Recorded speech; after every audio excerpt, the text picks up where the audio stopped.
Hello dear viewers, स्वागत है आप सभी का सॉल्यूशन हब पर। तो आज की वीडियो में हम करने वाले हैं क्लास 9th की जो आपकी मोमेंट्स बुक है उसका chapter number 8, a house is not a home.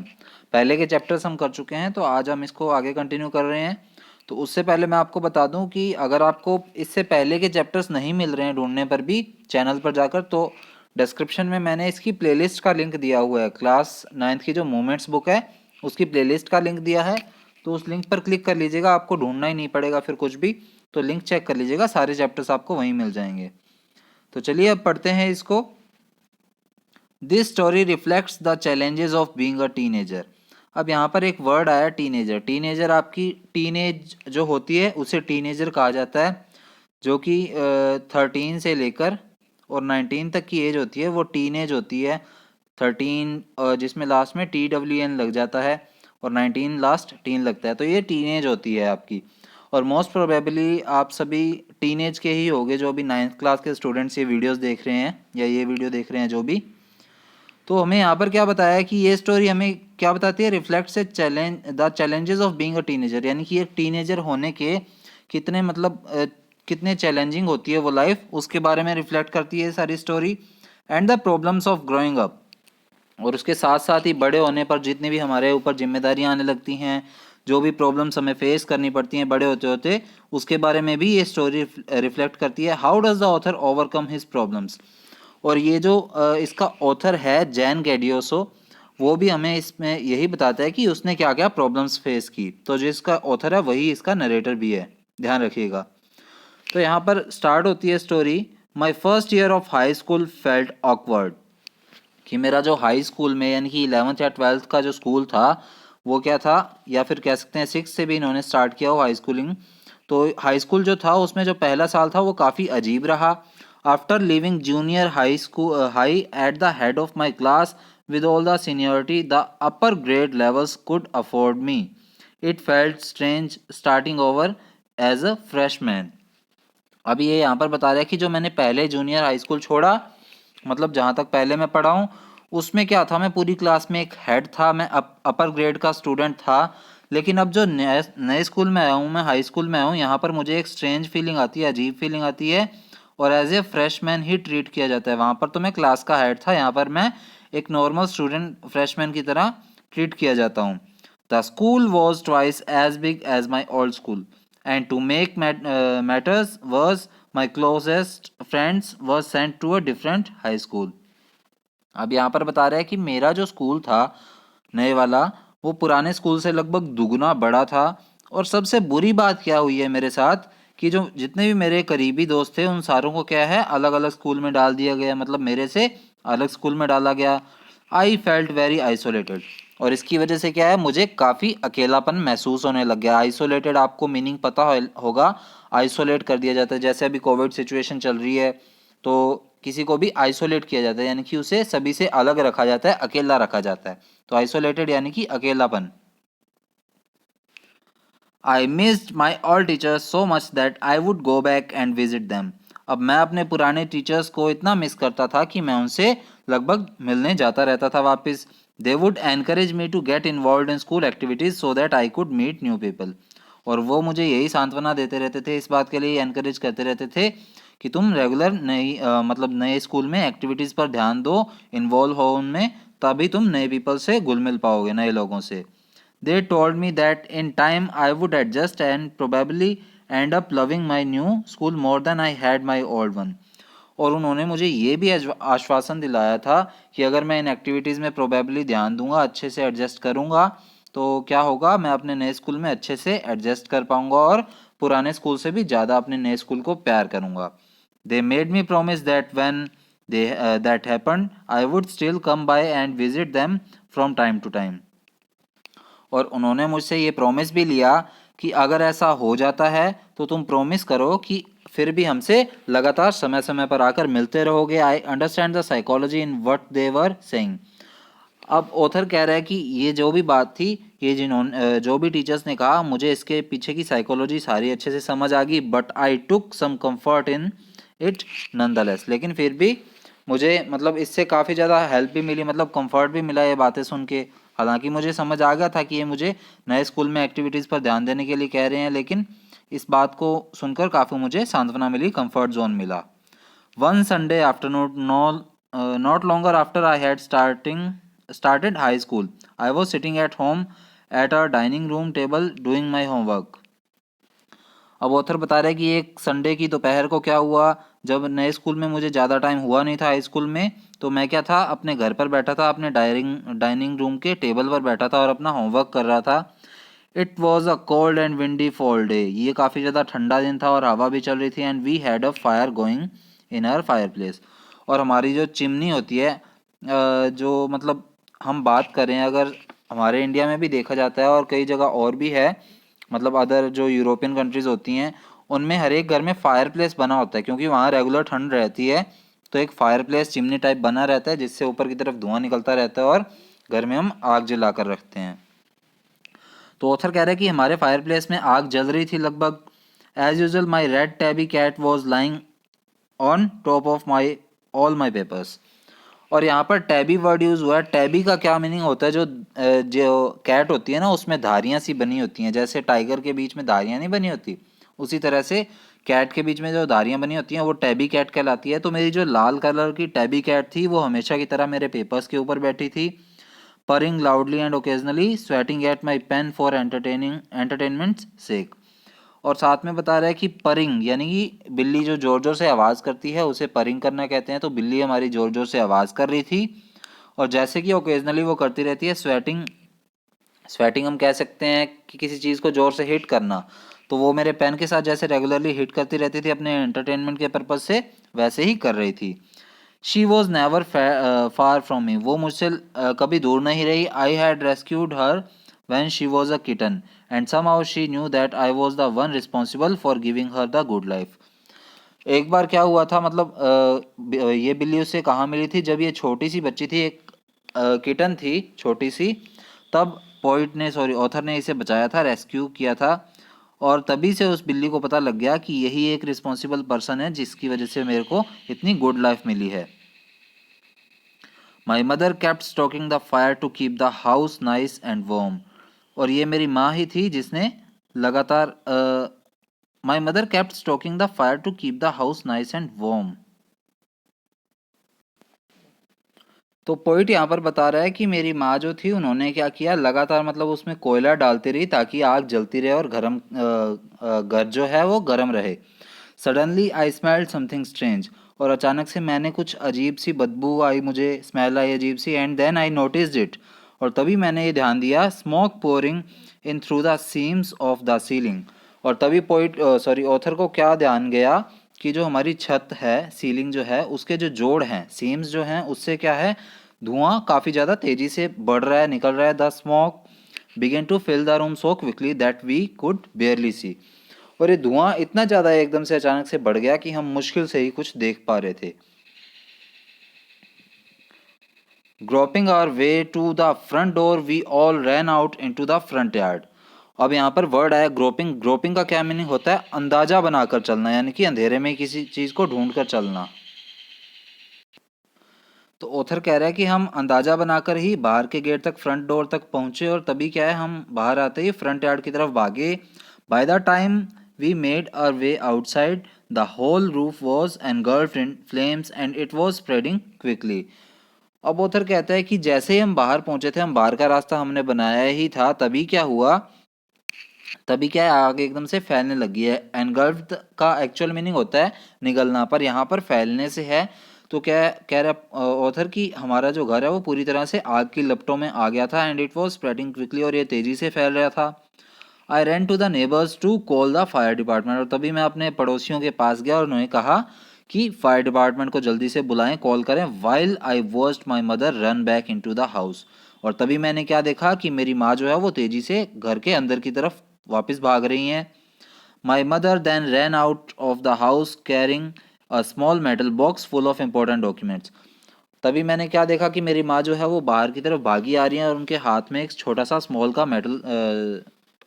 Small metal का बॉक्स है जिसमें कि इंपॉर्टेंट डॉक्यूमेंट्स हैं। She drop the case on the lawn and in a craze state ran back into the house। तभी उन्होंने वो जो बॉक्स है वो नीचे फेंका और एकदम से अचानक से ही जल्दबाजी में ही वापस घर के अंदर भागी। I knew what she was after. अब मुझे पता लग गया था कि वो किस लिए वापस भाग रही हैं। My father had died when I was young and I was certain that she was not going to let his pictures and letters go up in flames. क्योंकि मेरे पिताजी की तो जब मैं छोटा था तभी डेथ हो गई थी, और अब मुझे पता है कि वो वापस किस लिए जा रही हैं, क्योंकि उनकी जो अंतिम यादें हैं जैसे उनकी पिक्चर्स और लेटर जो हैं वो जल ना जाएं, उन्हें बचाने के लिए मेरी माँ वापस अंदर भाग रही है।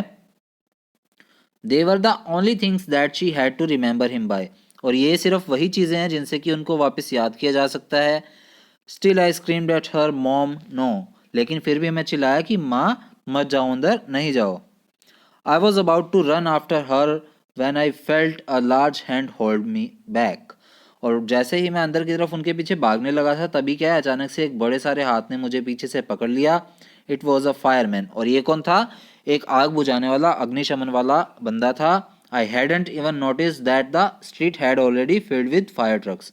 और मैंने इतना भी ध्यान नहीं दिया था कि हमारी जो पूरी गली है वो फायर ट्रक से भर चुकी है, मतलब अग्निशमन वाले फायरमैन जो है वो सारे आ चुके हैं। I was trying to free myself from his don't understand my mother's in there. अब यहाँ पर वर्ड आया है ग्रास्प। ग्रास्प का मीनिंग होता है कसकर पकड़ना, कि मुझे जिसने पीछे से पकड़ रखा था कसकर, मैं उसे चिल्लाकर बोल रहा था कि मुझे जाने दो, तुम्हें नहीं पता, तुम नहीं समझ रहे, मेरी माँ वहाँ अंदर है। और मैं किसी तरह से अपने आप को वहाँ से छुड़ा रहा था। He held on to me while other firefighters ran into the house. अब उसने तो मुझे जोर से पकड़ रखा था, उस फायर फाइटर्स ने, सॉरी उस बंदे ने, लेकिन अदर जो फायर फाइटर्स थे वो घर के अंदर की तरफ भागे। He knew that I wasn't acting very logically and that if he were to let go I would run. He was right. अब उस बंदे ने तो मुझे काफ़ी कसकर पकड़ रखा था और उसे पता था कि मैं लॉजिकली एक्ट नहीं कर रहा हूँ, मतलब अपने दिमाग से काम नहीं ले रहा हूँ, इसीलिए उसने मुझे जाने नहीं दिया। क्योंकि अगर वो जाने देता तो फिर मुझे कुछ ना कुछ हो जाता, इसलिए उसने जाने नहीं दिया। ही वॉज राइट, वो सही था। इट्स ऑल राइट दिल गेट हर ही सैड। और तभी उस फायरमैन ने कहा कि वो उसे बचा लेंगे, तुम चिंता मत करो। He wrapped a blanket around me and set me down in our car.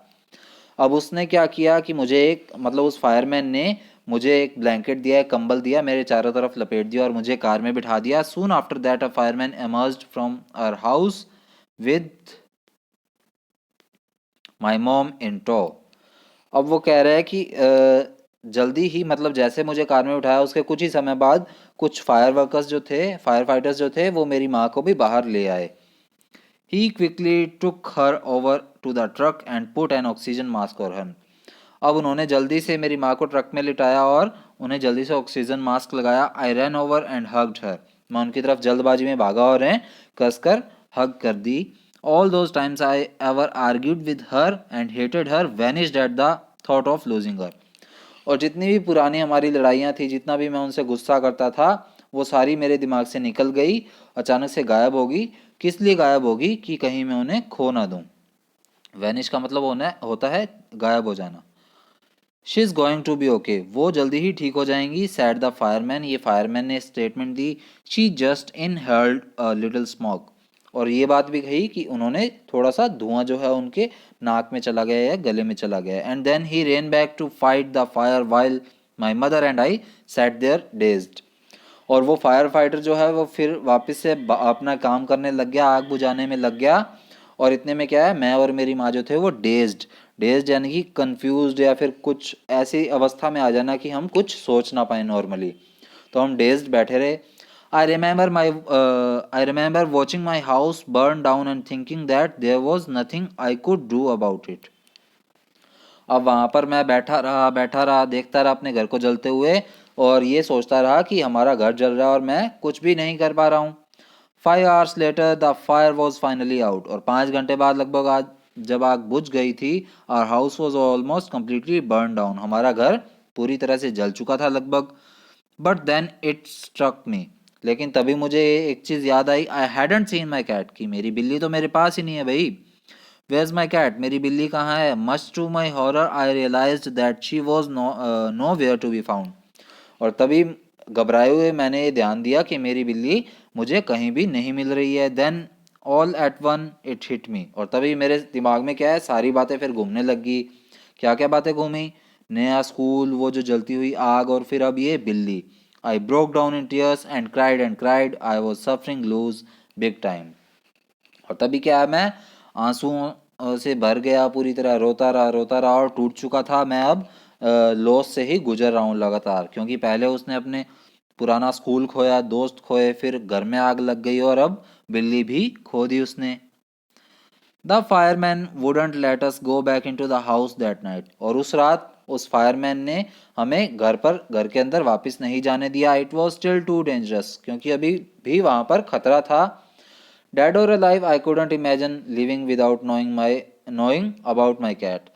चाहे जिंदा हो चाहे मुर्दा हो, मेरी बिल्ली के बिना मैं यहाँ से जाने के बारे में सोच भी नहीं सकता था। Regardless I had to go, लेकिन फिर भी मुझे वहाँ से जाना पड़ा।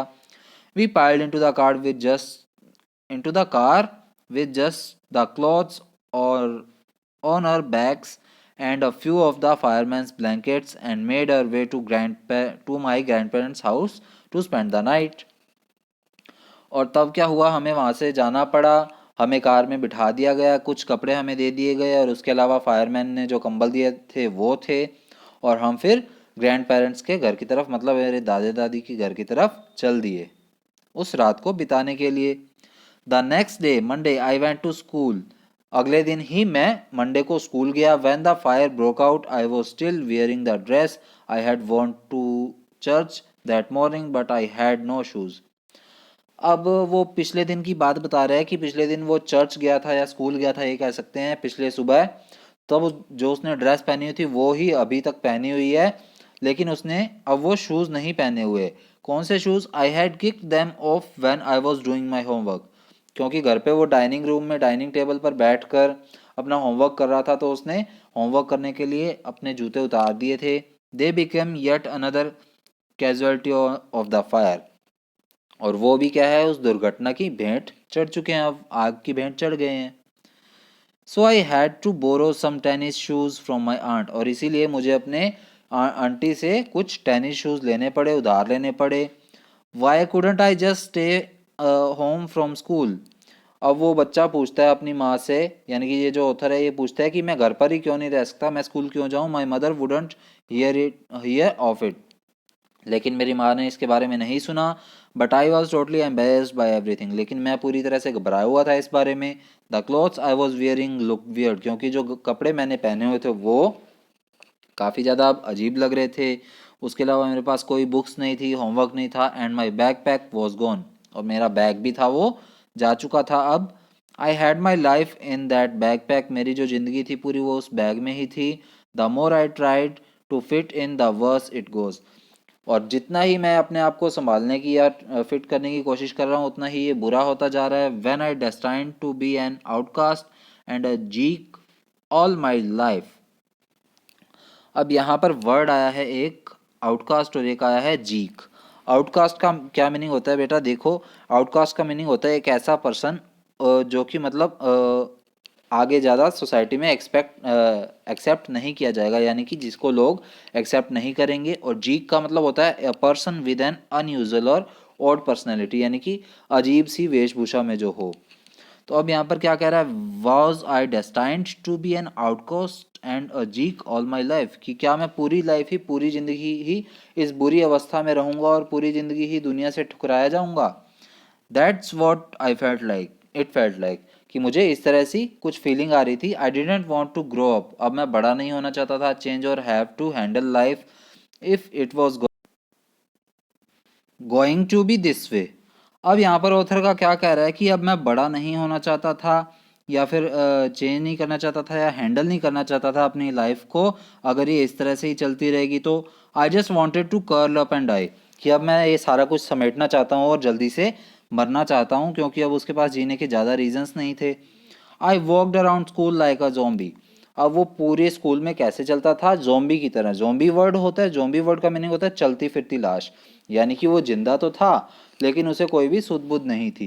Everything felt surreal and I wasn't sure that what was going to happen. अब सब कुछ उसे अजीब लग रहा था और उसे समझ नहीं आ रहा था कि अब उसके साथ क्या हो रहा है। All the security I had known from my old school, my friends, my house and my cat had been ripped away. और उसे ऐसा लग रहा था कि उससे सारी चीज़ें जो है वो छीनी जा चुकी हैं, जैसे कि उसका पुराना स्कूल हो गया, उसके दोस्त हो गए, उसका घर, और उसके बाद जो उसकी कैट थी वो। When I walked through what used to be my house after school that day, I was shocked to see how much damage there was. और जब मैं अगले दिन स्कूल से घर की तरफ आ रहा था तो मैं पुराने घर की तरफ गया, तब मैंने देखा कि हमारा जो पुराना घर है वो कितनी बुरी तरह से डैमेज हो चुका था। Whatever hadn't burn was destroyed by the water and chemicals they had use to put out the fire. और मतलब उस घर को बचाने के लिए, चाहे वो आग से ना जला हो पूरी तरह से, लेकिन उसको बचाने के लिए जो वाटर और केमिकल्स यूज़ किए गए आग बुझाने के लिए, बाकी बची चीज़ें उससे नष्ट हो गई। The only material things not destroyed were the photo albums, documents and some other personal items that my mother had manage to heroically rescue. अब कुछ चीज़ें ही बची थी, कुछ मटेरियल थिंग्स ही बची थी जो डिस्ट्रॉय नहीं हुई, जैसे कि फ़ोटो एल्बम, डॉक्यूमेंट और कुछ अदर पर्सनल आइटम्स जो कि उसकी माँ ने हीरो बनकर बचाई थी। But my cat was gone and my heart ached for her. लेकिन अब मेरी कैट जा चुकी थी और इस वजह से मेरा दिल जो है ऐसा लग रहा था मुझे कि उसने धड़कना ही बंद कर दिया है। There was no time to grieve. और इसलिए अब दुख मनाने का भी कोई टाइम नहीं था। My mother rushed me out of the house. मेरी माँ जल्दी से मुझे घर से बाहर ले आई। We would had to find a place to live, कि अब हमें रहने के लिए कोई जगह ढूंढनी है बेटा। And I would have to buy some clothes for school. और उसे क्या है, उस बच्चे को भी स्कूल के लिए कुछ ना कुछ अब कपड़े चाहिए थे, क्योंकि सारे कपड़े सारा सामान तो जल गया था उनके। We had to borrow money from my grandparents because there were no credit cards, cash, or even any identification to be able to withdraw money from the bank.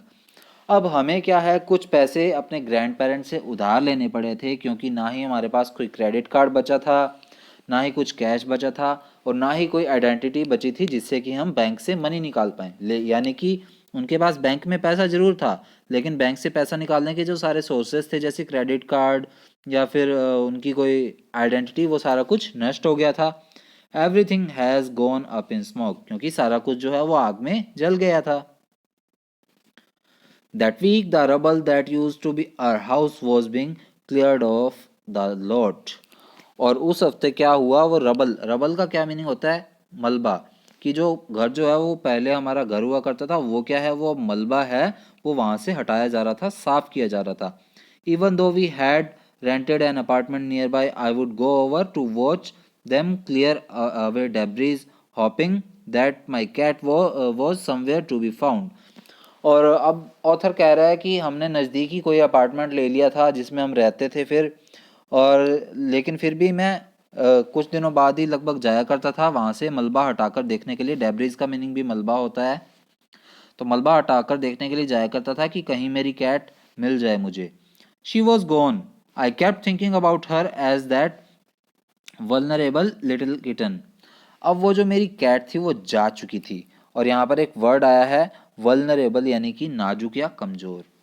और मैं जो है हमेशा अपनी कैट के बारे में ही सोचा करता था, जो कि कमज़ोर सी छोटी सी बिल्ली जिसे मैं लेकर आया था।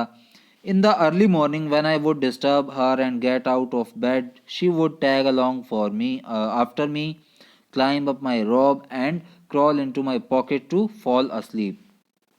अब ऑथर कहता है कि हर सुबह जो है मैं उसे डिस्टर्ब किया करता था, बेड से बाहर निकाल दिया करता था, और वो भी क्या है मेरे पीछे लग जाती थी। फिर क्लाइंब अप माई रोब, यानी कि मेरे कपड़ों पर चढ़ जाती थी। क्रॉल इनटू माई पॉकेट, यानी कि मेरी पॉकेट में एकदम से रेंग कर चढ़ जाती थी, और फिर सो जाती थी। I was missing her terribly, मैं उसे बुरी तरह से मिस कर रहा हूँ। It always seems that bad news spread quickly. और हमेशा ही ऐसा क्यों होता है कि जो बुरी खबरें होती हैं वो जल्दी फैल जाती हैं। And in my case it was no different, और मेरे केस में भी कुछ डिफरेंट नहीं था। Everyone in high school including the teachers was aware of my plight. यहाँ पर वर्ड आया प्लाइट। प्लाइट का मतलब होता है दुर्दशा या स्थिति, कि हाई स्कूल में सभी को यहाँ तक कि टीचर्स को भी मिलाकर मेरी दुर्दशा के बारे में सब कुछ पता लग गया था। I was embarrassed as if somehow I were responsible. और अब मैं इतना एम्बेरस हो गया था कि मुझे ऐसा ही लग रहा था कि इस सारी चीज़ों का मैं ही जिम्मेदार हूँ। What a way to start off at a new school, कि नए स्कूल में इससे बुरी शुरुआत क्या हो सकती है। This was not the kind of attention I was looking for. और ये वो अटेंशन नहीं है जो मैं चाहता था मुझे नए स्कूल में मिले। यानी कि वो तो अलग टाइप की अटेंशन चाहता था, लेकिन यहाँ पर दूसरी अटेंशन उसे मिल रही है। The next day at school people were acting even more strange than usual. और अगले दिन जो है लोग अजीब से बिहेवियर कर रहे थे उसके साथ। I was getting ready for gym class at my locker. मैं अपने लोकर के पास खड़ा होकर क्या है जिम क्लास की तैयारी कर रहा था। People were milling around me. लोग जो है मेरे चारों तरफा घूम रहे थे। माइलिंग, माइलिंग का मीनिंग होता है moving around in a large मास, यानी कि झुंड बनाकर एकदम से किसी के इर्द गिर्द घूमना। Asking me to hurry up, और मुझे कह रहे थे कि जल्दी करो। आई थॉट इट्स स्ट्रेंज, पहले मुझे अजीब लगा, but in the light of the past few weeks nothing would surprise me. लेकिन जो पहले की मतलब पिछले कुछ हफ्तों में मेरे साथ हुआ उसे देखकर मैं इससे काफ़ी ज़्यादा सरप्राइज नहीं हुआ था। It almost seem that they were trying to shove me into the gym. अब यहाँ पर वर्ड आया है शोव। शोव का मीनिंग होता है धक्का मारना या बुरी तरह से धक्का देना। और उसे ऐसा लग रहा था कि वो धक्के से ही उसे जिम में धकेलना चाह रहे हैं। Then I saw why. और बाद में जब मैं एंटर हुआ तब मुझे पता लगा कि वो ऐसा क्यों कर रहे थे। There was a big table set up with all kind of stuffs on it just for me. क्योंकि वहाँ पर एक बड़ी सी टेबल लगी हुई थी और वहाँ पर लगभग मेरी ज़रूरत का जो मुझे ज़रूरत हो सकती थी वैसा लगभग सारा सामान पड़ा था। They had taken up a collection and bought me school supplies, notebooks, all kind of different clothes, gene tops, sweat suits. अब वो जो है काफ़ी सारा कलेक्शन करके ले आए थे मेरे लिए। स्कूल सप्लाईज होगी, मेरी नोटबुक्स हो गई नई, हर एक टाइप के क्लॉथ्स जैसे कि जीन्स, अपर टॉप या फिर स्वेट सूट्स वगैरह सारा कुछ ले आए थे मेरे लिए। इट वॉज लाइक क्रिसमस, और ये मुझे क्या है क्रिसमस की तरह लग रहा था। I was overcome bye emotions, और इससे क्या है मैं पूरी तरह से इमोशंस में ही बह गया। People who had never spoken to me before were coming up to me to introduce themselves. और अब जो लोग मुझे जानते तक नहीं थे, जिनसे मैं कभी बोला नहीं था, वो भी मुझे आकर मिल रहे थे, खुद को इंट्रोड्यूस कर रहे थे। I got all kind of invitation to their houses, और मुझे हर एक तरह से हर एक किसी का इन्विटेशन मिला उनके घर आने के लिए। Their genuine outpouring of concern really touched me.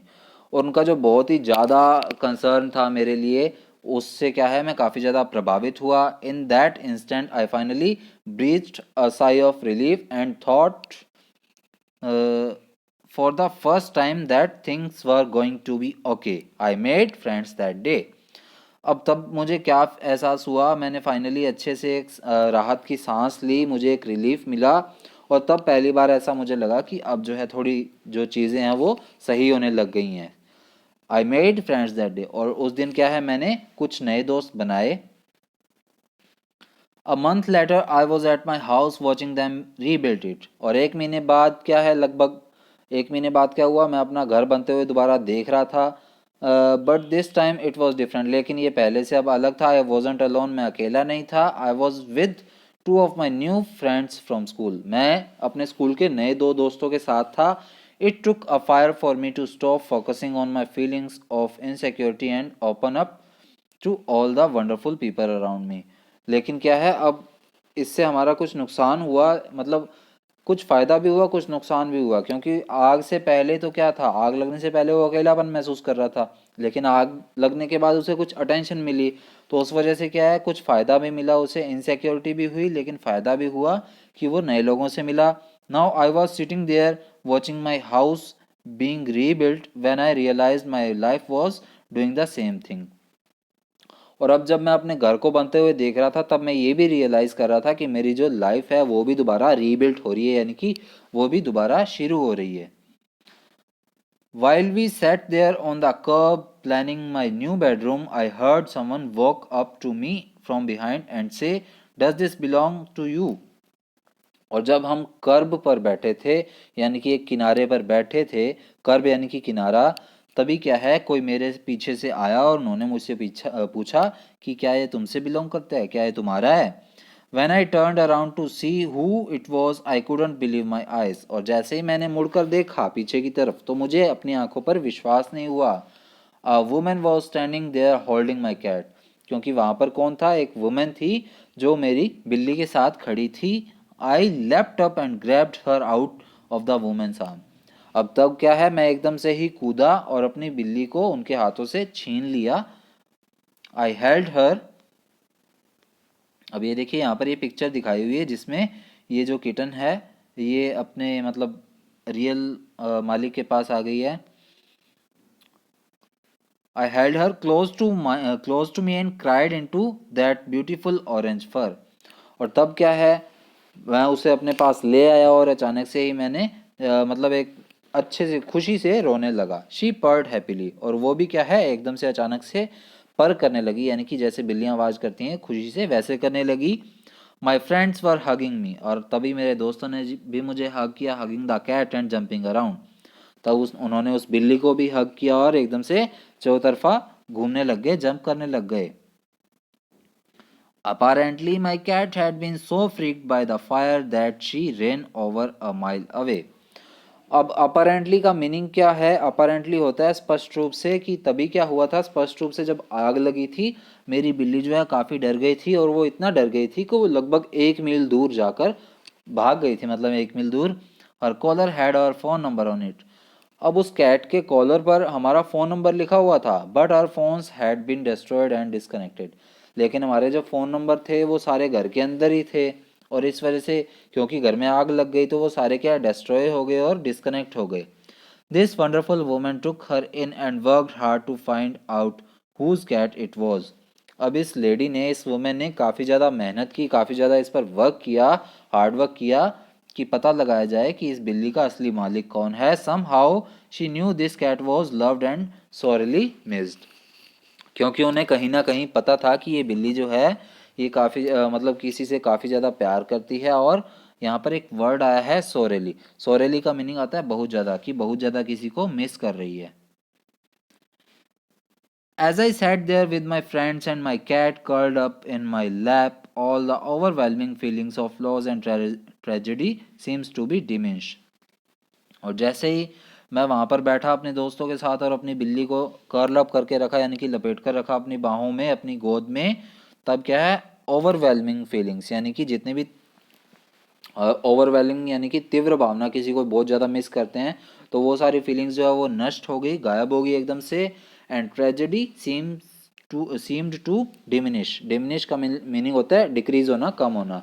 और जितनी भी मतलब ट्रेजेडी हुई हमारे साथ पहले वो धीरे धीरे गायब होती गई. I felt gratitude for my life, my new friends, the kindness of a stranger and the loud पर ऑफ माई बिलोव्ड कैट. और अब मुझे क्या महसूस हो रहा था? ग्रेटिट्यूड. ग्रेटिट्यूड का मीनिंग होता है एहसानमंद, कि अब मैं अपनी लाइफ का एहसानमंद हो गया था, काफ़ी ज़्यादा उसका धन्यवाद करता हूँ कि मुझे मेरे नए दोस्त मिले, और इस मतलब स्ट्रेंजर्स की इतनी काइंडनेस भी थी, और जो मेरी बिल्ली जो है वो वापस से मुझे उसकी लाउड पर्स ही सुनने मिली. My cat was back and so was I. अब मेरी बिल्ली वापस आ चुकी थी और इसीलिए मैं भी अपनी लाइफ में वापस आ चुका था. तो ये जो है जैन गैडियोसो की जो है स्टोरी थी एक, ये हमने पढ़ ली है. तो मिलेंगे नेक्स्ट स्टोरी के साथ, तब तक के लिए बने रहिए चैनल पर. Stay tune. Tata bye bye.